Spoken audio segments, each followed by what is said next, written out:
जय हिंद जय हिंद जय हिंद सबको भाई। एक बड़ी समस्या है जिसका आप लोग अक्सर जिक्र करते हैं फ़ोन से, व्हाट्सएप के माध्यम से। तो इस सवाल का जवाब देते देते मैं एक एक करके फ़ोन पे परेशान हो गया। बोले क्यों ना एक बार आप लोग को डायरेक्ट ही सब तक बात पहुंचा दी जाए कि दिसंबर का महीना एग्ज़ाम का है। जैसा कि हम लोग जान रहे हैं कि आपका बीपीएससी का एग्ज़ाम है, 6 से 8 भी है, 9-10 भी है, 11-12 भी है, ईएमआरएस टीजीटी पीजीटी भी है। तो आज हम लोग पीजीटी के लिए बात करेंगे, ईएमआरएस पीजीटी हो चाहे बीपीएससी पीजीटी हो, कि इतने कम समय में बमुश्किल 20 दिन बचा हुआ है आपके पास। बिहार वाले के लिए भी 15-16 दिन बचा है और ईएमआरएस के लिए भी 20-22 दिन बचा हुआ है आपके पास। तो इतने कम समय में कौन सा टॉपिक तैयार हो सकता है कि कम समय में ज़्यादा नंबर हम कैसे ला सकते हैं, कौन सा टॉपिक पढ़ करके।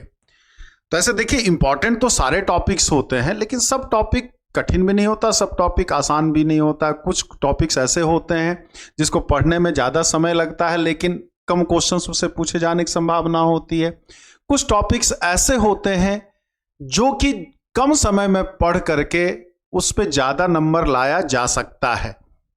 तो ये बात, तो उसी पे हम लोग चर्चा करेंगे, पूरा लास्ट तक आप देखेंगे जरूर। तो देखिए, पीजीटी के लिए अगर बात करें, कम समय में कौन कौन सा टॉपिक आप तैयार कर सकते हैं। 15-20 दिन में अगर चाहें तो उसको अच्छे से तैयार भी कर सकते हैं और जल्दी उसका क्वेश्चन छूटता भी नहीं है। तभी आपका छूटेगा जब आपने बिल्कुल भी नहीं पढ़ रखा हो, तभी उसमें समस्या आएगी, अदरवाइज समस्या आती नहीं है। तो वैसे कुछ टॉपिक्स आपको मैं बताता हूं। तो सबसे पहले आप तो जरूर तैयार कर लोगे कौन सा, ट्रिगोनोमेट्री। ट्रिगोनोमेट्री आप जरूर से तैयार करेंगे। थोड़ा सा फार्मूला जरूर ज्यादा होता है लेकिन ये बड़े काम का आपका होगा। क्यों? क्योंकि हर इंटीग्रेशन हो, लिमिट्स हो, डिफरेंशियल इक्वेशन हो, कोऑर्डिनेट हो, हर जगह इसकी जरूरत पड़ती है। तो इसको तो आप जरूर तैयार करेंगे और थोड़ा सा फार्मूला 4 बार 5 बार आप इसको लिख करके रखेंगे, 4 बार 5, क्योंकि एग्जाम के समय आपको फिर कंफ्यूजन होता है कि cos 3 थीटा का कौन सा है, sin 3 थीटा का कौन सा है हमारा। ठीक, तो जो थोड़े से अलग अलग वाले होते हैं, जैसे cos c plus cos d का अलग होता है, sin c plus sin d उसी पैटर्न पर रहता है, लेकिन cos c minus cos d में अक्सर बदल जाता है, c माइनस d ना होकर के d माइनस c हो जाता है। तो इस टाइप वाले के थोड़ा सा आप ध्यान रखेंगे तो ये आपकी बहुत मदद करेगा। दूसरा आप पार्ट कौन सा तैयार कर सकते हैं जो जल्दी में है, वेक्टर और 3D, वेक्टर एंड 3D। तो वेक्टर एंड 3D भी बहुत कम समय में तैयार किया जा सकता है। अगर 3 दिन 4 दिन आप अगर इस पे लग जाएंगे, अगर 3-3 4-4 घंटा अगर दे दिया, 15-16 घंटा आपने दे दिया, तो थोड़ा सा अगर पहले से पढ़ा है तो आराम से ये जल्दी रिवाइज भी हो जाएगा और कम से कम इससे आपसे 8 से 10 सवाल आपका कम से कम बनता है, वेक्टर और 3D मिला करके, और ज्यादा टाइम भी नहीं लगता है। 10 में कम करो, 12, 13, 15 सवाल तक भी पूछा जाता है, लेकिन कम से कम 8-10 तो पूछता ही पूछता है। तो कम समय में आप इसको आसानी से तैयार कर सकते हैं और सारे क्वेश्चंस लग भी जाएंगे। फिर अगर हम तीसरे की बात करें तो लिमिट्स आप तैयार कर सकते हो। ठीक, लिमिट्स भी थोड़ा सा आसान सा पार्ट होता है, तो इसको आप ज्यादा नहीं, 2 सवाल 3 सवाल इससे पूछेगा, कॉन्टिन्यूटी डिफरेंशियबिलिटी से पूछता है। तो limit, continuity and differentiability, differentiability continuity थोड़ा सा टफ होता है, लेकिन आपके लेवल का एग्जाम चाहे बीपीएससी पीजीटी हो या एमआरएस पीजीटी हो, उसमें बहुत कठिन सवाल नहीं पूछता। आईआईटी के लिए बहुत कठिन हो जाता है, लेकिन पीजीटी ये सब के लिए बहुत कठिन नहीं होता। लिमिट्स आपको आता है तो कॉन्टिन्यूटी और डिफरेंशियबिलिटी भी आप आसानी से उसी कॉन्सेप्ट पे, तीनों का कॉन्सेप्ट एक होता है, एक नया कॉन्सेप्ट इसमें बस जुड़ जाएगा। कॉन्टिन्यूटी और डिफरेंशियबिलिटी भी आप आसानी से तैयार कर लेंगे। तो इससे भी लगभग 4 से 5 सवाल आपका इन तीनों मिला करके अक्सर पूछा जाता है, तो ये आप आसानी से तैयार कर सकते हैं।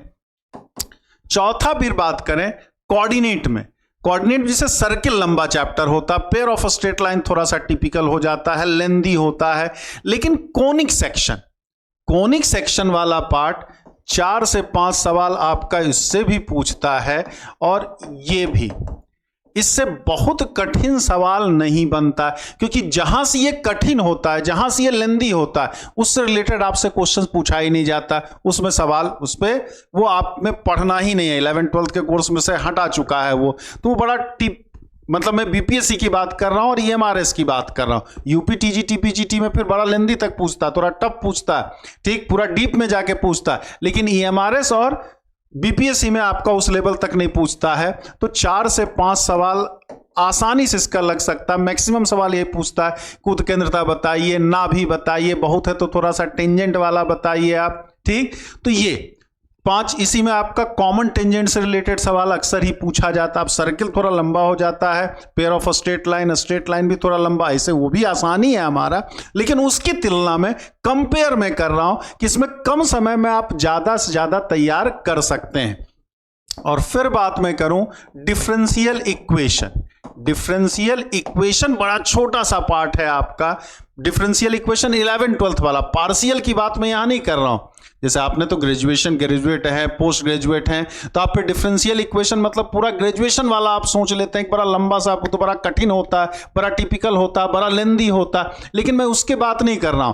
केवल एक सवाल आपका हमेशा डिग्री और ऑर्डर निकालने का होता है, अच्छा तैयार करें तुरंत लग जाएगा आपका, ठीक। सॉल्यूशन फर्स्ट ऑर्डर और फर्स्ट डिग्री का ही पूछता है, वो आसानी से लग जाता है। तो इससे भी आपका बड़े छोटे से टॉपिक में 4 से 5 क्वेश्चन आसानी से तैयार हो जाता है। तो इसको आप आसान। फिर अगर अलजेब्रा में बात करें तो बाइनोमियल थ्योरम हो गया, प्रोग्रेशन हो गया, मतलब एपीजीपी वाला सवाल। छठे की बात करें तो एपीजीपी यानी प्रोग्रेशन वाला पोर्शन, बाइनोमियल थ्योरम वाला पोर्शन आप अच्छा से कर सकते हैं। और तो इतना टॉपिक, मतलब हम कहें 10 सवाल, 10-10, 20, 5, 25, 5, 30 और लगभग 35-40 सवाल ऐसे आपके। अब 80 सवाल पूछ रहा है, या मान ली किसी में 100 सवाल पूछ रहा है, किसी में 120, मैं ऐसे में बात कर रहा हूं बीपीएससी में, तो उसमें 80 सवाल पूछेगा। ईएमआरएस की भी दशा वही है आपकी। तो 80 सवाल में ज्यादा नहीं, 10 दिन में इस 40 क्वेश्चन को आराम से आप जल्दी से तैयार कर सकते हैं। तो और बाकी पार्ट तो आप जितना तैयार किए हैं उसको थोड़ा सा रिवीजन आप जरूर करते रहे, लेकिन इस पे फोकस जरूर करेंगे। इस पे आप फोकस करेंगे तो आपके क्वेश्चंस ज्यादा सॉल्व करने की संभावना बढ़ जाएगी। ये ऐसे टॉपिक आपने बताया जिसको तैयार करने में कम समय लगेगा, रिवीजन भी जल्दी हो जाएगा, बहुत कॉन्सेप्चुअल नहीं है, फार्मूला बेस्ड होता है आपका। तो बड़े आसानी से आप जितना अभी तक तैयार किए उसमें 8-10 क्वेश्चन जरूर से जरूर बढ़ा सकते हैं। तो इस पे आप जरूर से जरूर फोकस करेंगे, उसके बाद आप एग्जाम देके बताएंगे। वीडियो पे कमेंट तब भी आप करेंगे, और अभी भी आपको कैसा लगा मेरा सलाह जरूर आप बताएंगे। जय हिंद, जय भारत।